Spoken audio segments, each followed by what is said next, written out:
Oke, kembali bersama saya Vino dalam channel Go Tutorial. Oke teman-teman, kita akan lanjutkan pembahasan kita tentang bab stoikiometri kimia kelas 10. Dan ini kita akan membahas tentang reaksi kimia yang sederhana dengan menerapkan konsep mol yang sudah kita pelajari. Langsung aja teman-teman ya. Jadi yang penting pertama kali adalah ingat lagi konsep mol. Ya, konsep mol seperti ini. Dari mol bisa dijabarkan atau dikembangkan menjadi massa, ke jumlah partikel, ke volume, ke molaritas. Itu teman-teman sudah tahu di rumus-rumus sebelumnya. Nah, prinsip yang akan kita gunakan di reaksi kimia hanya seperti ini. Jadi, pada setiap reaksi dalam fase apapun akan selalu berlaku perbandingan koefisien adalah perbandingan mol. Ya, jadi kita akan gunakan perbandingan koefisien adalah perbandingan mol. Ya, contohnya seperti ini. Kalau kita sudah punya reaksi 2Al tambah 32SO4 menjadi Al2SO43 plus 3H2. Di sini teman-teman bisa melihat koefisiennya adalah 2 banding 3 banding 1 banding 3. Maka ketika ini diterapkan dalam angka mol, ini 0,2, di sininya 0,3, di sini 0,1, di sini 0,3. Ya, saya yakin teman-teman sudah tahu untuk konsep itu ya. Oke, langsung kita bahas beberapa soal.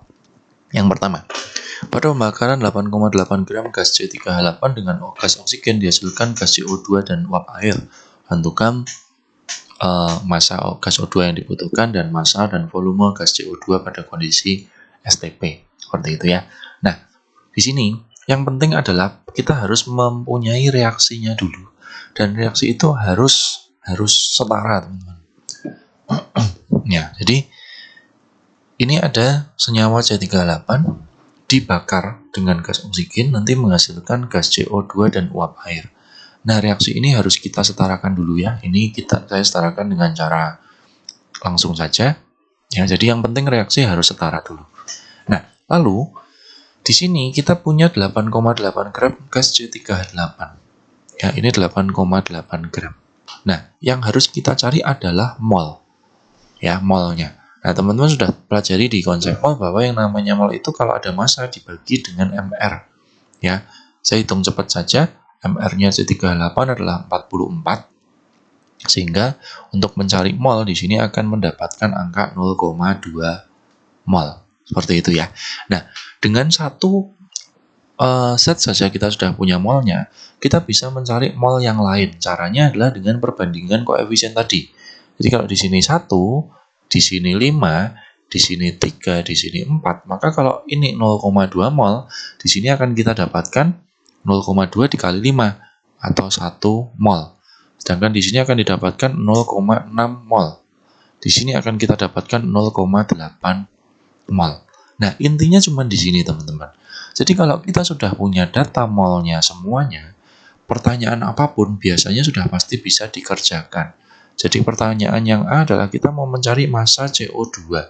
Massa itu tinggal dicari dari mol dikalikan MR ya, teman-teman. Jadi kita gunakan molnya ini. 0,6 mol karena CO2 dikalikan dengan MR-nya CO2 itu 44 ya. Nah, 0,6 dikali 44 nanti ketemu sekitar 26,4 gram ya. Berikutnya kita disuruh juga mencari volume gas CO2 ya. Ini saya coret saja karena masanya sudah dicari. Jadi kita mau mencari masanya volumenya CO2 pada STP ya. Nah, pada STP tadi kita sudah tahu bahwa tinggal molnya dikalikan 22,4. Jadi 0,6 dikali 22,4 ya. Di sini akan didapatkan angka berapa, teman-teman? 0,6 dikalikan 22,4 itu akan mendapatkan 13,44 liter ya. Oke. Nah, seperti ini sederhananya ya untuk soal stoikiometri dalam reaksi kimia sederhana. Nah, saya akan bahas satu contoh soal di mana contoh-contoh soal ini akan bisa menjabarkan banyak sekali besaran-besaran atau bisa kita bilang hampir satu bab dalam bab stoikiometri ini. Ya, contohnya seperti ini, teman-teman. Ada 5,4 gram aluminium direaksikan dengan asam sulfat menurut reaksi ini. Ya, sudah diketahui data AR-nya. Nah, dari reaksi tersebut tentukan massa aluminium sulfat yang terjadi. Oke, saya tulis di sini. Pertama kali kita punya data 5,4 gram aluminium ini ya, teman-teman. Nah, ini kita harus mencari apa dulu? Mol dulu. Ya, molnya aluminium 5,4 dibagi MR-nya dia 27. Ini ketemu 0,2 mol. Nah, data 0,2 mol ini akan kita pakai di sini. Saya masukkan di sini teman-teman ya, 0,2. Berarti di sini pasti bisa kita cari molnya langsung. Oke, teman-teman pasti sudah pinter ya. Jadi 0,3, yang di sini 0,1, di sini 0,3 ya. Ini 2 banding 3 banding 1 banding 3. Oke. Nah, saya yakin teman-teman sudah bisa. Nah, pertanyaannya adalah massa aluminium sulfat yang dihasilkan.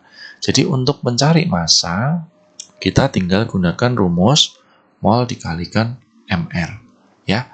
Nah, MR-nya kita cari dulu ya, agak ribet nih teman-teman. Jadi aluminium sulfat itu berarti 2 dikali 27 ditambah S-nya ada 3 ya, berarti 3 dikali 32 ditambah O-nya ada 12 nih.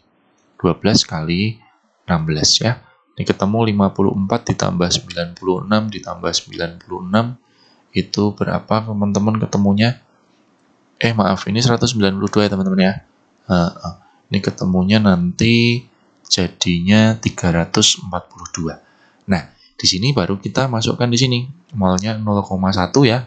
Jadi yang ini yang teman-teman yang dimasukkan dikalikan dengan 342. Ketemulah 34,2 gram. Ini kalau yang dicari adalah masanya aluminium sulfat. Oke ya. Oke, nah berikutnya dengan soal yang sama ditanyakan lagi jumlah partikel asam sulfat yang diperlukan. Ya, tadi kita sudah punya data mol 0,2, 0,3, 0,1, 0,3. Nah, berarti kalau kita mau cari jumlah partikel itu tinggal mol dikalikan 6,02 kali 10 pangkat 23. Nah, molnya kita pakai yang asam sulfat ini ya. Jadi 0,3 dikalikan 6,02 kali 10 pangkat 23 itu akan ketemu 1,806 dikalikan 10 pangkat 23 partikel. Selesai teman-teman ya. Nah, lalu pertanyaan berikutnya dengan soal yang sama. Kita ditanyain volume gas hidrogen pada RTP. Ya, tadi kita sudah tahu bahwa ini molnya adalah 0,3. Berarti kalau ditanyakan volume dengan RTP itu tinggal mol dikalikan 24. Masukkan 0,3 dikalikan 24, ketemu 7,2 liter. Ya kan? Gampang banget teman-teman. Lalu, pertanyaan lagi, volume gas hidrogen yang diukur pada kondisi TP tertentu di mana 0,6 gram NO bervolume 10 liter ya teman-teman. Nah, di sini kita punya gas lain ya atau zat lain. Zat lain ini kita cari molnya dulu ya. Molnya itu massa dibagi MR. MR-nya 30. Ini molnya NO teman-teman ya supaya nggak bingung.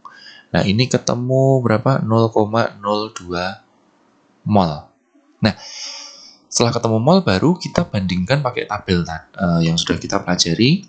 Jadi kalau ada dua zat kita buat tabel saja. H2 tambah NO.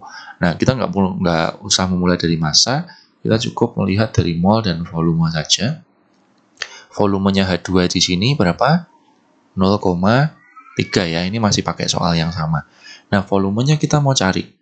Sedangkan NO-nya itu diketahui molnya tadi 0,02 dan volumenya 10 liter. Di sini tinggal kita gunakan perbandingan N1 per N2 sama dengan V1 per V2. Ya, molnya 0,3 per 0,02 sama dengan X per 10. Di sini akan kita dapatkan X adalah 0,3 dikali 10, 3 dibagi 0,02. Atau bisa kita hitung menjadi 150 liter ya, seperti itu. Nah, masih sama teman-teman dengan soal yang sama. Misalkan ditanyain seperti ini. Volume asam sulfat pada 27 derajat dan 2 atm. Nah, jadi sama tadi kita sudah punya di sini 0,3 mol. Ini adalah T ya. Tapi kita harus jadikan ke Kelvin, ini 300 Kelvin, sedangkan ini adalah P. Di sini kita gunakan rumus PV/nRT. Jadi P-nya 2, volumenya mau kita cari, molnya adalah 0,3, R kita sudah punya angka ya, 0,082 dikalikan 300. Sehingga di sini akan didapatkan angka, oke saya hitung dulu teman-teman ya, 0,3 dikalikan 0,082 dikalikan 300 dibagi 2 ya. Jadi ini ketemunya sekitar 3,69 liter. Oke. Gitu ya teman-teman ya. Nah, ada satu lagi mungkin. Ketika kita misalkan ditanyain kemolaran asam sulfat apabila volume larutan dianggap 100 ml. Oke, jadi bicaranya asam sulfat lagi. Ya, ingat rumus molar itu mol per volume. Molnya tadi di sini 0,3 ya teman-teman ya. Masih ikut soal yang tadi. Nah, volumenya ini. Jadi volume ini kita jadikan ke liter adalah 0,1. Sehingga menjadi 3 molar ya. Seperti itu. Ya, jadi dari satu soal ya, kita diketahui 1 molnya bisa dicari banyak sekali variasi soal. Yaitulah hitungan reaksi kimia sederhana ya. Oke, gitu teman-teman ya. Mudah-mudahan tutorial ini bermanfaat bagi kita. Jangan lupa subscribe, like, dan share apabila video ini bermanfaat. Terima kasih sudah menonton dan sampai jumpa di video-video kita yang akan datang.